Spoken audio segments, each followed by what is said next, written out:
What's up, everybody? This is Jose with Oakland Latinos United, aka Oakland Latinos Unidos, on here with a new video for you to enjoy. Well, I haven't done a video in a while. I've been kind of busy. The last time I did a live stream one in Oakland on the Fruitvale area.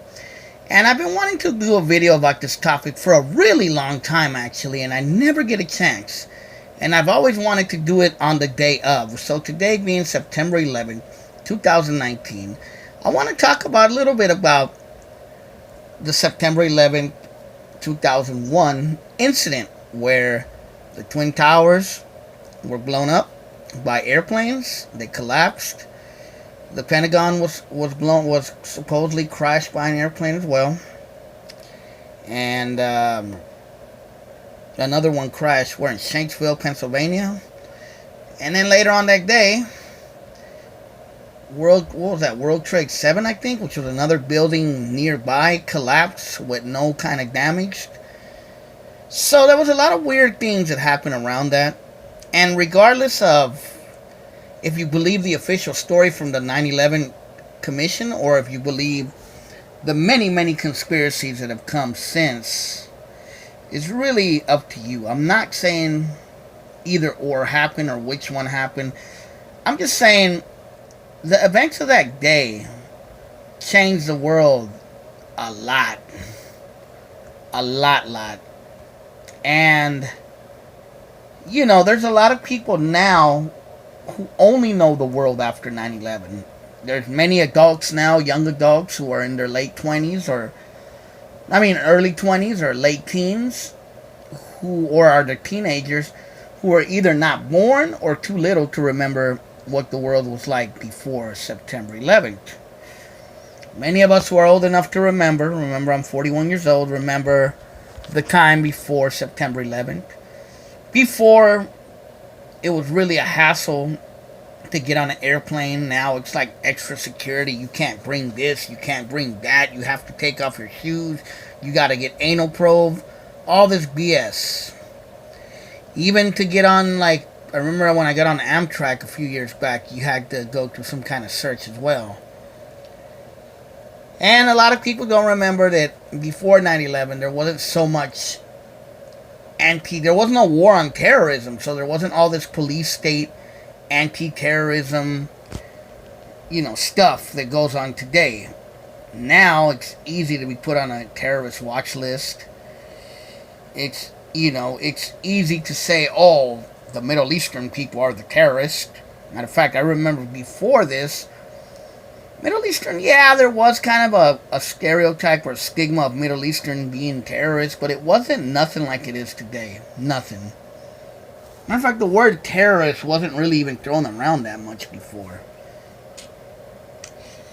And, after 9/11, how many died? Close to 3,000 or more died in the event.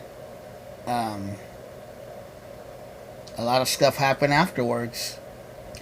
So whoever did this event, whether it was our government, like some conspiracy theorist says, whether it was the Israelis or the Saudi Arabians, as other conspiracy theories say, whether it was a bunch of hijackers with box cutters that did it, we'll never know. We'll never know. What I do know is that the world after 9/11 became basically a police state. The people who were in charge at the time, George Bush, Rumsfeld, Dick Cheney, and all those people, the neocons that controlled the government when this event happened,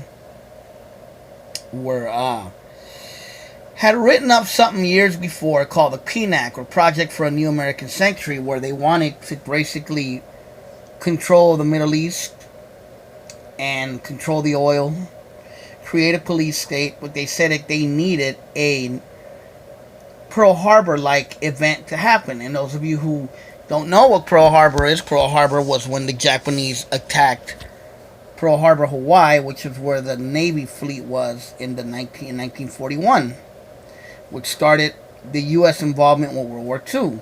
Since before that, there had been really no big attack on U.S. soil since Pearl Harbor. So 9/11 was a Pearl Harbor-like event. And yes, those people in charge definitely changed everything. They invaded Iraq for a lie. Iraq had nothing to do with 9/11. Saddam Hussein had nothing to do with 9/11. Matter of fact, the so-called villain of this, Osama bin Laden, was not from Iraq, nor was he in Iraq, nor did the Iraq government, from what I believe, even like him. If anything, he was a Saudi Arabian, and I heard reports that Osama bin Laden's family, who are like some rich family from Saudi Arabia, they were flown away from the U.S. by our government when all planes were grounded. Interesting. And you got to remember the fake ass war in Iraq, the war in Afghanistan, to find this guy who lived in a cave. What else? Oh, taking away habeas corpus in court, taking away people's rights, taking away, privacy, tapping people's phone, warrantless wiretaps, the Patriot Act, and so forth. So 9/11 definitely changed the world. Now, who did it? I mean, I've seen every angle. I've heard everything from the dancing Israelis. If you don't believe me, supposedly there were some dudes that were arrested. They were from Israel. They were dancing while the event was going on, cheering. I heard stories of the government, some kind of ploy where they grounded the planes, and these were like fake planes that crashed, and God knows what happened to the real people. I heard a lot of shit. I've heard a lot of conspiracies about this. It's been really a long time before I've been in conspiracy mode of this 9/11. But 9/11 was a trip. I'll tell you my own personal 9/11 story. When it happened, I remember I used to work at an office back then, and I had a day off. I was actually going to go see a dentist that day because a tooth of mine was hurting. And a friend called me. I was in oversleep that day, actually, because my appointment wasn't until way later. And a friend called me. And, no, you know what? I remember now. Let me tell you the whole thing. The night before, I had been watching the news, and there had been a shootout in Sacramento, and it made news. That was the big headline, September 10th, 2011. And I was in the Bay Area. And this guy named Joseph Ferguson, I think, had killed a bunch of people. He was a security guard, and he went on the run. And then the police shot and killed him in Sacramento the night before 9/11. I went to sleep late, I remember, and that was the last thing I seen on the news before I went to sleep. And I remember the chief of police in Sacramento was saying something that the guy had left a death note saying that he wanted this to be the biggest media event of the world. That's why he went out in a blaze of glory. Come to think of it, the next morning I had a doctor's appointment, and I was going to oversleep. And I remember I had to make a phone call to the dentist, and I woke up around 8, and it said that the phones, you cannot make this phone call. Phone lines are down right now. It was a weird message I had never heard before. I was like, huh. This is back when everyone still had landlines. This is before really anyone had too many cell phones. I went back to sleep about a half an hour. My friend, one of my good friends who worked at the office with me, called me, and he's like, hey, bro, some crazy stuff is happening. I'm like, what do you mean? He sounded all excited, like, bro, you didn't hear? I'm like, no, bro, I'm asleep. And I remember at the time I was living with my parents, and everyone had left. No one was home. I think my mom went to work. My dad had went out to work possibly, and my sister was at school. She was young at the time. She was a teenager at the time. And he's like, turn on the news, bro. Just watch. It's like World War III or something. I'm like, World War III? What the fuck? Like, and at the time, you gotta remember, there was no war. The Cold War had been over for years. There was no threat. It threw me off. Like, what?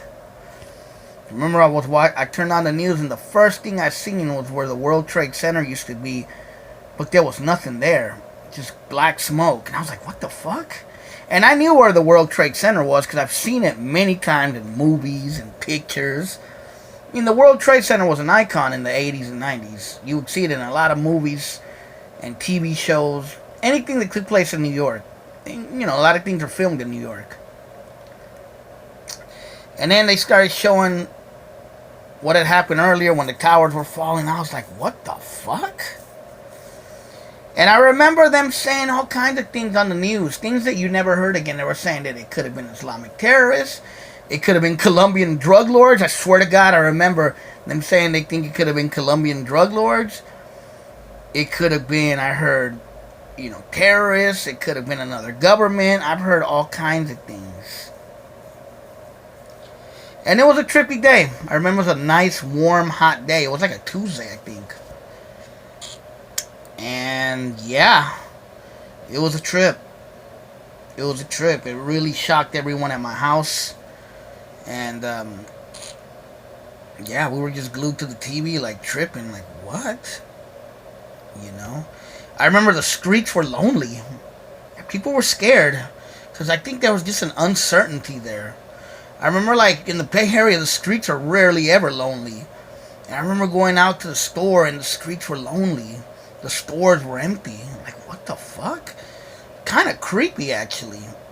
I remember the fire department came to a house down the street, like, later on that day. Like, the whole neighborhood came out, like, paranoid to see what was going on. Yeah, it was a trip, man. It was a trip. I remember crossing... My sister had a part-time job in Marin County at the time, and I remember taking her to work later on that day. And I had to cross the Richmond-San Rafael Bridge. There was no traffic. I shit you not. There was no traffic. Cross that bridge around 4 or 5 and see how much traffic there is on a weekday. And yeah, man. So many people after that. So many innocent people have been killed in the Middle East in the name of 9/11. So much how do you say? We disabled basically the Middle East because of this. Thousands of refugees, thousands of dead in Afghanistan as well.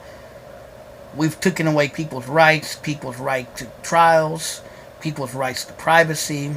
So many other things like the WikiLeaks, Julian Assange type things started coming out about war crimes.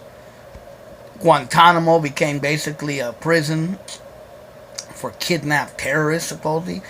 We had a fake war on terror, whatever that means, and etc. All the things that have been ingrained in today's society started because of 9/11. But because it's already been 18 years, there's, like I said, there's a lot of people that don't remember it because they weren't alive, or they either weren't alive or they were just too little to remember it. There's people who've passed away already, who lived through it. There's people who just want to get past it and don't talk about it much. And even the media doesn't show much about it, really, if you think about it. There's been... my phone's tripping, my computer's acting weird. There's been... I don't know, just a lot of things have changed, man. And the story, that's another thing, the whole conspiracy, But let's also remember another 9/11 in 1973 when Salvador Allende was overthrown in a coup that was supported by the CIA and the U.S., a democratically elected president, to put in a CIA puppet, Pinochet, who murdered, killed, and kidnapped all kinds of people all over the country of Chile and created a lot of refugees who left that country. And even pro-fascist former Nazis helped in that coup. No lie, look it up. Look up Colonia Dignidad. You don't believe me. Scary shit, man. Scary shit. That's all I can say. And whether it was the conspiracy way or whether it was the Donald Rumsfeld neocon way or whether it was some hijackers who were from the Middle East, all I can say, an evil happened that day, and that evil took a lot of people's lives. It continues to affect the world, and it changed the world forever. This is Jose from Oakland Latinos United. Take care.